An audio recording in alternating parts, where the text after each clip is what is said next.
Fuliza yako ni ngapi leo? Unajua gava pia inafuliza. Priority ya gava ni kulipa madeni. Ndio maana sasa hivi venye tunabonga, karibu half ya kulipa madeni gava imechukua 2.3 trillion. Ebu ona Kenya Wangari Maathai alisema kuhusu hizi madeni in 1992.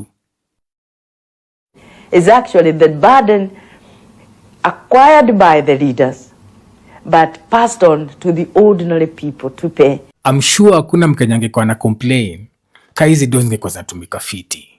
Na wengine wetu wanafikiria ukihustle individually utahustle enough utoke kwa hii matrix.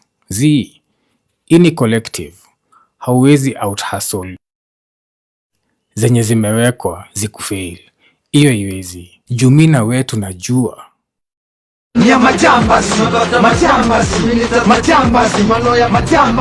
na si vijana wa ghetto lazima tukue rada. Tupate hawa se pressure.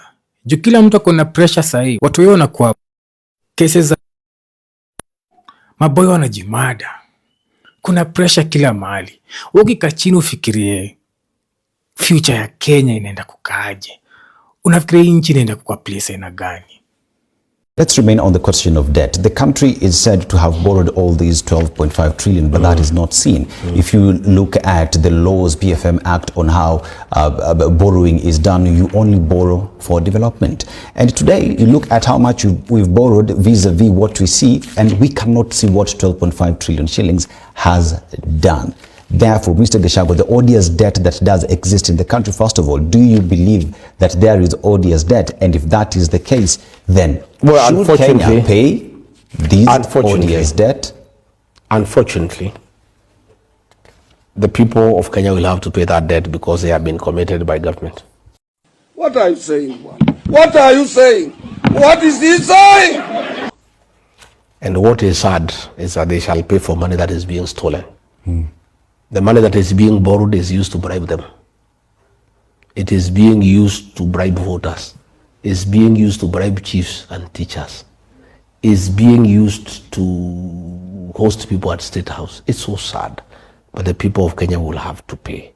So what we need to do is to make sure we vote out this government so that we stop that borrowing for money for using to steal and using it to bribe people. And that we must do, and that is why most of us we are saying the problem of Kenya cannot be tribalism. The way Ruto wants to say, the problem is that he is stealing, he's borrowing money from other bodies, that money that people of Kenya will pay, and then stealing the same amount of money and bribing them with the money. And then when he gets on top of his vehicle, he says there's no problem in Kenya. The problem of Kenya is tribalism. Well, admittedly, we have to carry over the public debt because it was incurred. Whether through the right decisions or not, is a debt we have to pay. What are you saying? What are you saying? What is he saying? And there is no we can default. We have to pay the debt. But we must make sure that we stop borrowing. I stayed with Uhuru Kenyatta as his personal assistant. I gave him money for his campaign in 2013. He knows I'm a businessman. He never asked me the source then. All those years I stayed with him, his government did not have a problem with me until I said I cannot leave Ruto. If Uhuru Kenyatta, my friend and my president, knew that Ruto is a thief and Ruto cannot help him to run government, he had an opportunity, Sam, in 2017 to change him and get another running mate. I mean, he had that opportunity, but he waited until Ruto has helped him accede to the presidency. Once he acceded, he fought him very hard because after he was sworn in fact, the first meeting in State House, he gave signs that he wanted to shaft Ruto.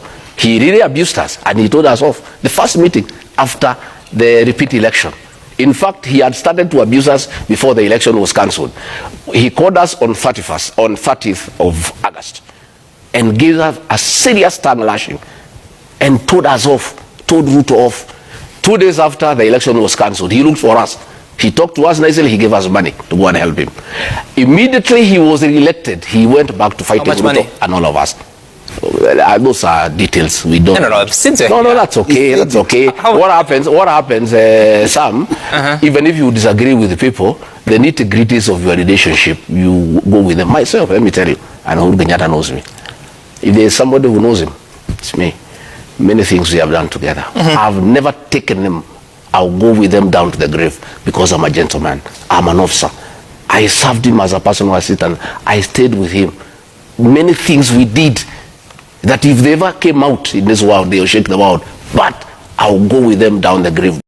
According to the National Treasury and fifth respondents, the Cabinet Secretary and Principal Secretary for the National Treasury and the Director General, Public Debt Management Office, were not authorized by law to raise and receive loans on behalf of the national government entities without the authority of an Appropriation Act, i.e., outside the national budget approved by Parliament and signed into law by the President pursuant to Article 109(1) of the Constitution. With over 70% of government revenue going to debt repayments alone, essential services like healthcare, education, and infrastructure are underfunded. Hospitals face drug shortages, classrooms are overcrowded, and roads remain unfinished. The challenge now is not just fiscal, but moral and generational. The best friend you can ever have in a political formation ni wale watu wanakuambia ukweli. Kuna kitu inafanyika pale Linda Mwananchi, especially among the supporters of Linda Mwananchi, enye inafanya najiuliza maswali sana. Mimi naona Caleb Amisi anapigwa vita ya bure kabisa. Mbona nasema hivyo? Like, mbona watu wapige Caleb Amisi vita ati kwa sababu anasukuma chama ya People Renaissance Movement, PM Party? Mbona wanampiga vita? Mbona wanapiga Caleb Amisi vita na Caleb Amisi anaongelea issues ambazo ni za ukweli? Hamisi anauliza, enyewe kama tunataka ku bring a new change in this country, why are we kama Linda Mwananchi still wanting to partner with the same people that have brought us the mess that we are in as this country? How will you convince wale 8 million Kenyans that did not vote in 2022 that now you're the best option, while you're still in partnership with the same people that made these 8 million people not come to vote?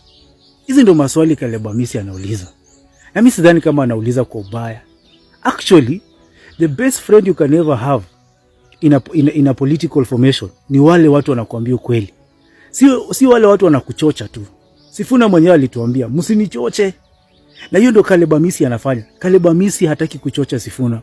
Caleb Amisi anataka Sifuna akuwe the best. Kuwe the best odds of winning by telling him the truth. Anamwambia bana, hapa penye umeanza kuenda naona hii itafanya vitu isiende mzuri. But sasa watu wanaona Caleb Amisi ati yako na wivu na Sifuna.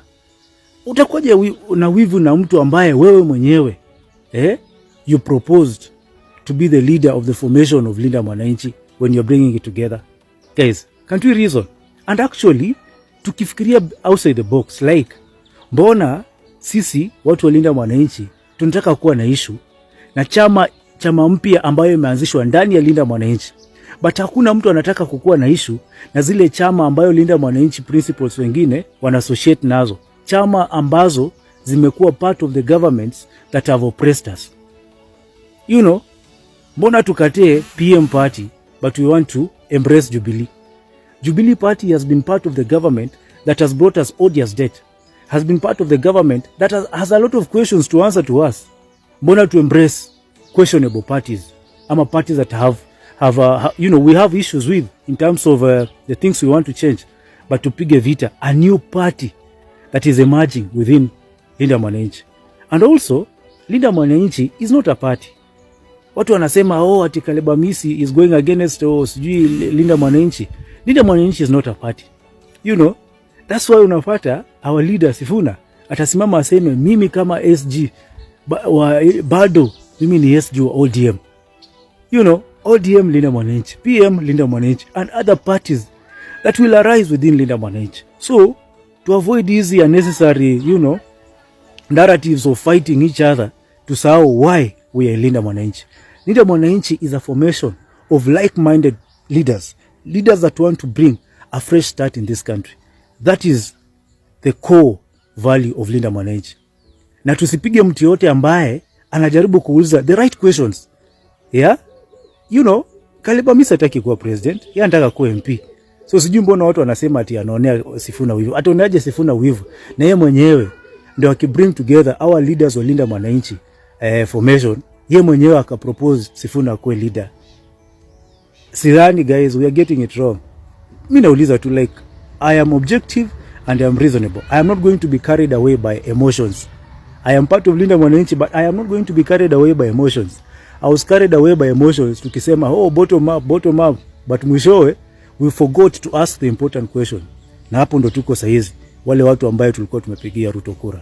So we have to make sure Sifuna has the best chance of changing this country by asking him the best questions and the most important questions about the change we want for this country. Ni hayo tu bana. Tuache vita. Think about this. God bless you. God bless Kenya. Kenyans are willing to be led. Yes. They accept leadership. They will even believe in you. So, are we saying that people who mean well and have the spunk to actually do the good they say cannot lead? They can. The problem is getting people to see things differently. What difference do I mean? Do we have, and I'll present as in the form of a question, leaders who want to champion change but have no wish to be elected? And I equally ask another question on the same. Are Kenyans ready to lead this change that they want to see? Morara? What I would say is that Kenyans are waiting to be led. And sadly so, majority of the Kenyans want to be led by the kingpin of their tribe.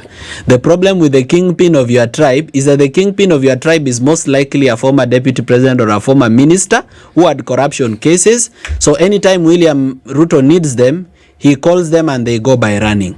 In fact, he might buy all of them. In fact, he might buy even some and just leave them in the opposition to keep holding brief.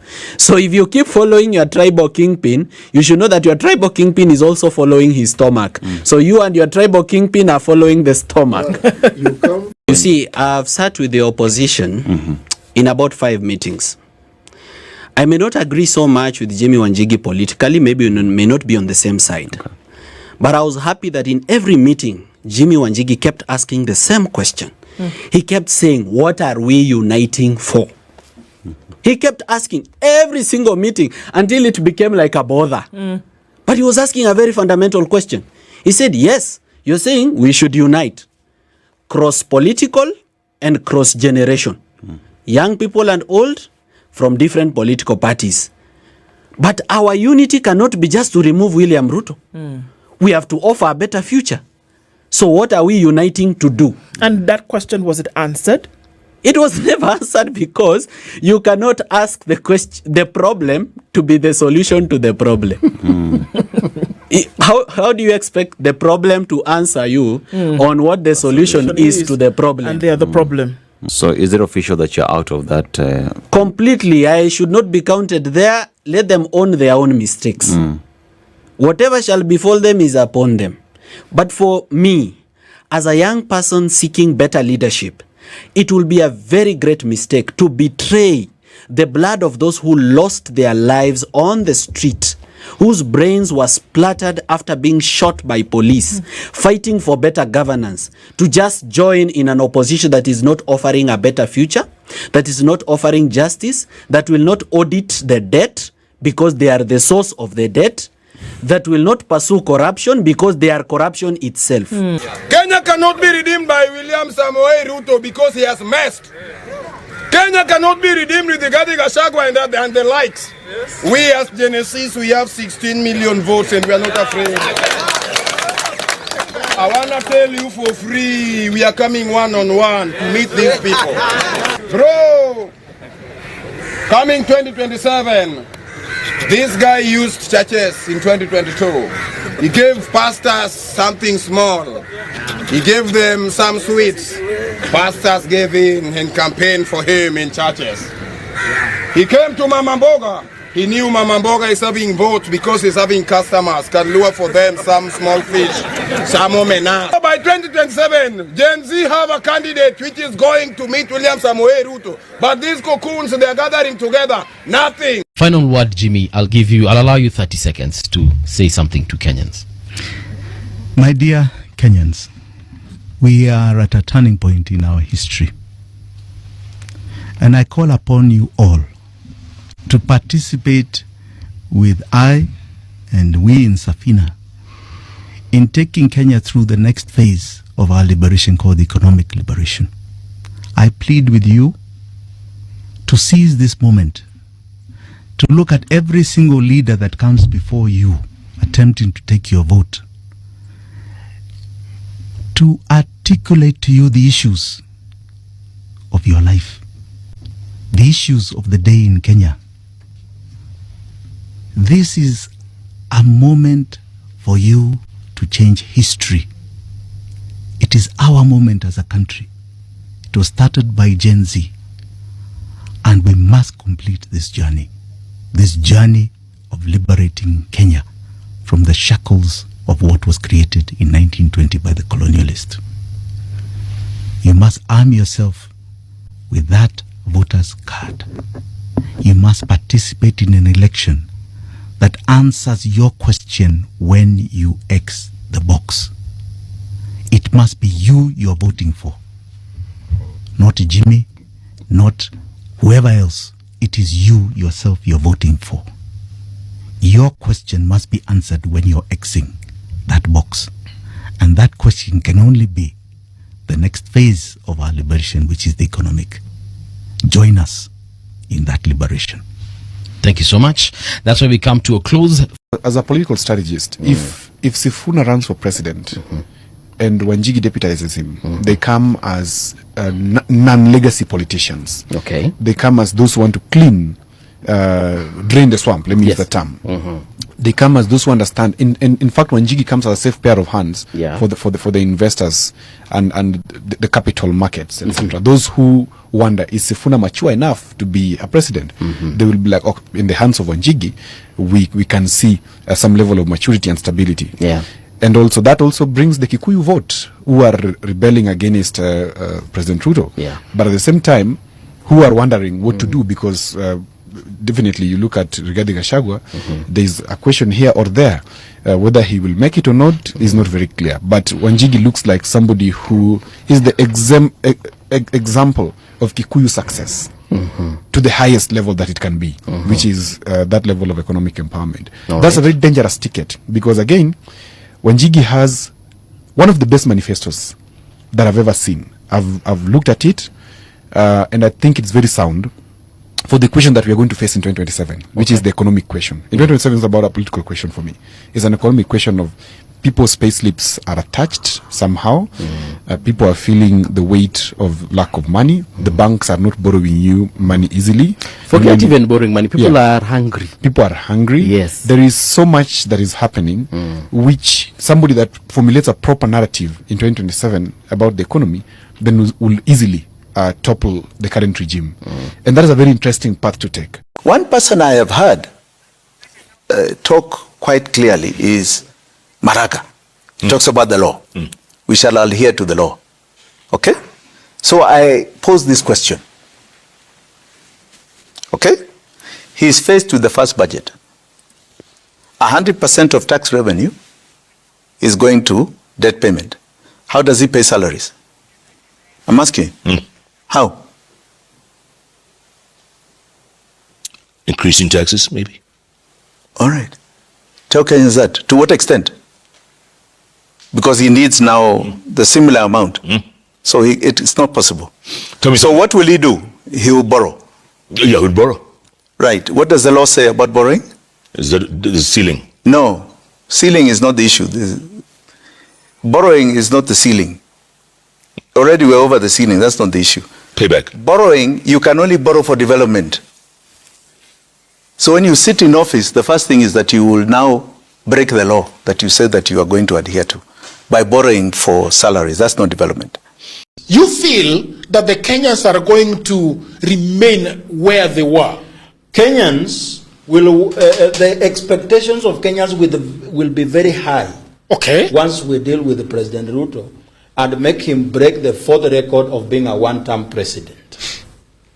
The expectations shall be in the roof. Okay. They will expect some instant reprieve for them. Cost of living, education, SHA. So they will not want explanations. Okay.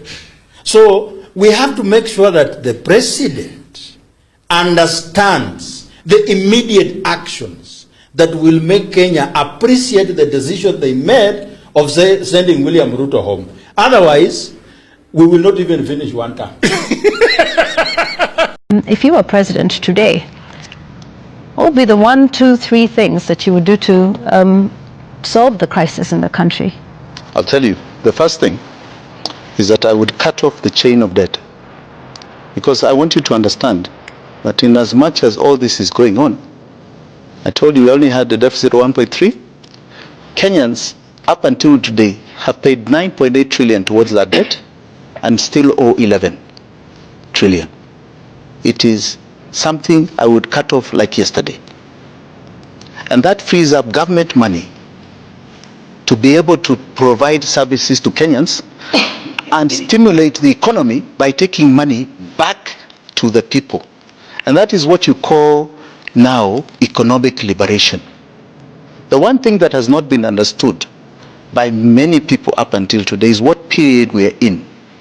We went through the political rights period, which is about cutting up this cake for seats, as they are trying to do now. Nobody cares about it because we passed it. The 2010 Constitution gave us our rights. Now we are into the economic rights period, where we define economic models about the bakers of the cake. I, for example, am a capitalist who believes in the essence of social democracy, social justice. Okay? And I must create my model. This is the defining moment of ideological economy, ideological politics. I myself will be very interested to see the private sector be the driver. So I'll never take their money. I don't need it. Mr. President, let's be honest. You're the only one still bringing up tribalism like it's 1990. We're not fighting over tribes. We're struggling with joblessness, high taxes, police violence, and broken promises. Every time we speak up, you throw in tribal lines hoping we'll look the other way. But guess what? We won't. We're Gen Z. We've got receipts, internet, and zero chill for bad leadership. We don't care what tribe you're from. If you're not serving the people, we'll say it loud. Stop using tribalism to cover failure. It's tired. It's weak. Fix the economy. Protect our freedoms. Respect the people. We've moved on. Maybe it's time you did too. We need a new generation of leaders in Kenya. A new generation, we count on each and every youth. Tunataka musimame jamaa, musione election ni pesa. Tujikaze na tuanze hii mradi. Tuko kadi na tunataka pia wa youth wa participate in the next coming election as leaders, aspiring leaders. Let's take action. This is our country, and I'm in the US and I'm seeing different systems, different cities. This is what pure leadership will bring for a country. Listening to mwananchi and taking action. Uko kadi ama? Niko kadi ile mbaya. Usinibo like ustedi ukiwa proxy kila pedi kwa na doka we ni ngombo skena goat milioni kwanza na bob zile five tumedot kila mchoro anza na dot naongeza skari mingi waulize tuskate limit ili video nyeshe tiris yapatiwe degree simanishi chebi kisema ndishi kamili ile pressure kubwa ndo na selector deno